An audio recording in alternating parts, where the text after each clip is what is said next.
necrofilia é um transtorno psicológico extremamente grave e, felizmente, muito raro.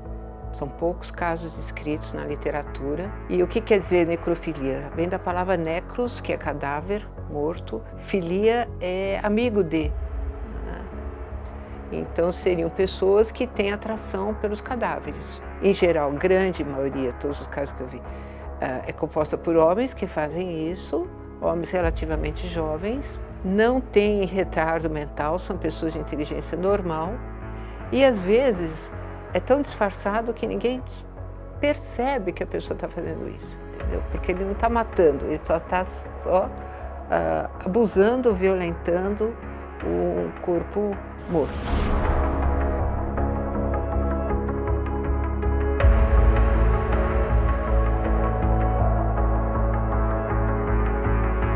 Esses são casos relativamente sob controle, porque ele não mata a pessoa, né? E disfarça tão bem que as pessoas nem percebem que o cadáver foi violentado. Agora, tem os casos muito mais graves e patológicos, onde a necrofilia está associada a um homicídio. Então, o homem, em geral, o homem mata para abusar do corpo. Você pode perguntar, por que ele não estupra, violenta, por que precisa matar e ele só violenta o corpo depois que está morto mesmo?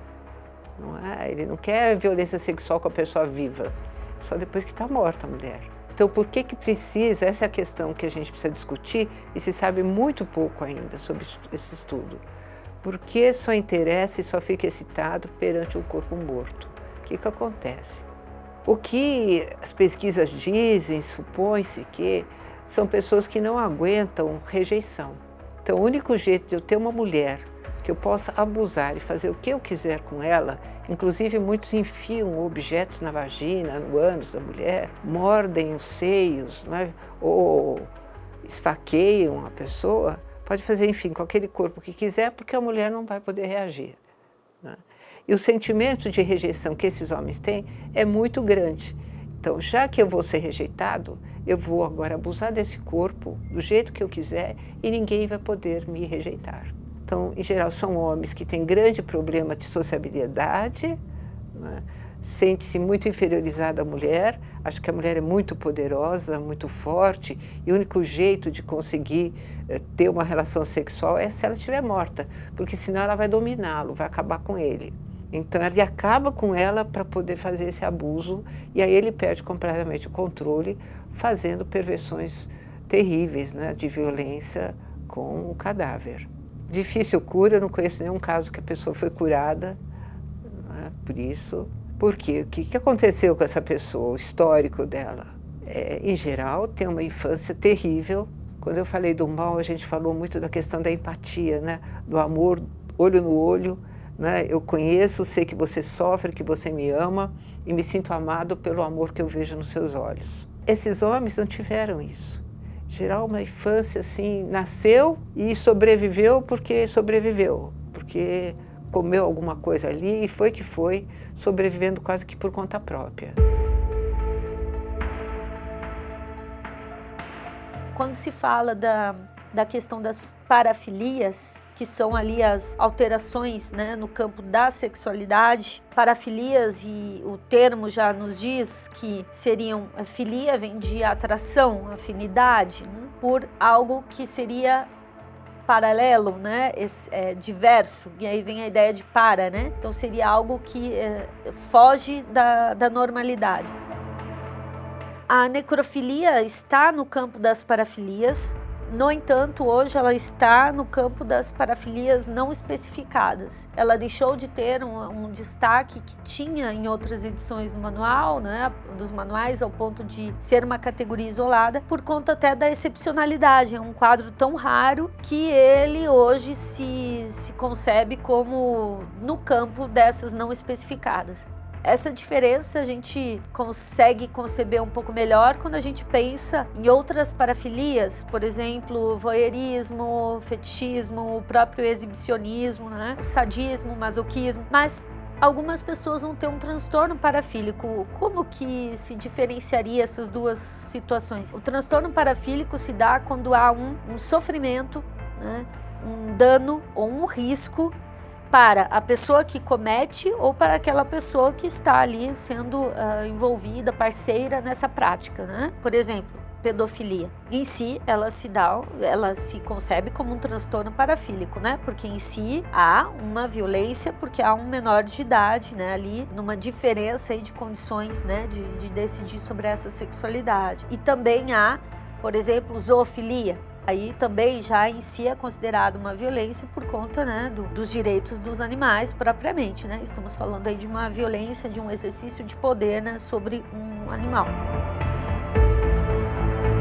No caso da necrofilia, igualmente, né, a gente vai pensar o quê? Uma pessoa que está morta e que sofre um ato sexual, ela não teve condições de decidir, né? Não há ali uma condição de ser consentido ou não. Então, em si, a necrofilia é entendida como um transtorno parafílico. Tem autores que acreditam que é um caso de loucura 2, folie à deux, que se fala em francês, né?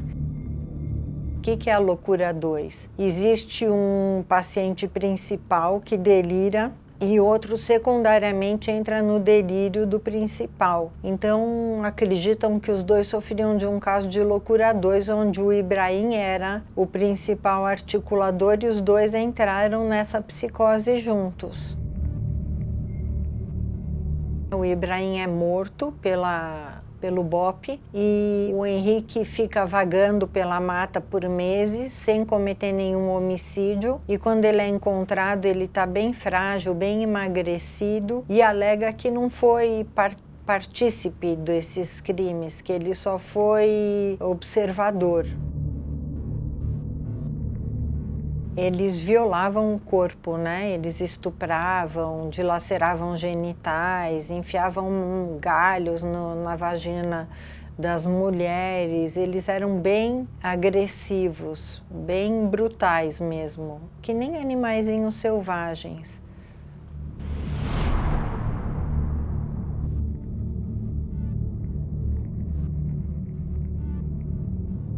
Considerando essa hipótese de que era uma situação de folie à deux, que ele ainda que tenha assim essa precariedade de inscrição na cultura, ele não tivesse em si uma produção psicótica, tá? Considerando essa hipótese, uma vez que ele é afastado dessa pessoa que aparentemente é quem tinha essas produções psicóticas, ele vai deixar de ter. Então ele não vai ter talvez esses delírios, essas ideias, então, né, que justificariam os atos e mesmo essas alucinações, né? O Henrique, talvez, né, seria o quê? Uma pessoa que voltaria para aquele lugar, tivesse dificuldade de entender algumas normas culturais que são inscritas pela cultura, mas que talvez voltando para aquele local, né, ou local semelhante, ele conseguiria viver bem, transitar bem, porque há uma questão também de uma forma de estar, né, naquela região, né? No entanto, há sim os danos que sabemos que a própria privação de liberdade traz. Quando nós falamos de uma localidade em que talvez não tivesse os mesmos registros culturais que os nossos, eu não estou falando de uma comunidade primitiva, algo do gênero. Eu falo de uma comunidade com outras formas de se relacionar, né? Outras formas de pensar o mundo, de registrar o mundo, outros valores, né? Outros objetivos.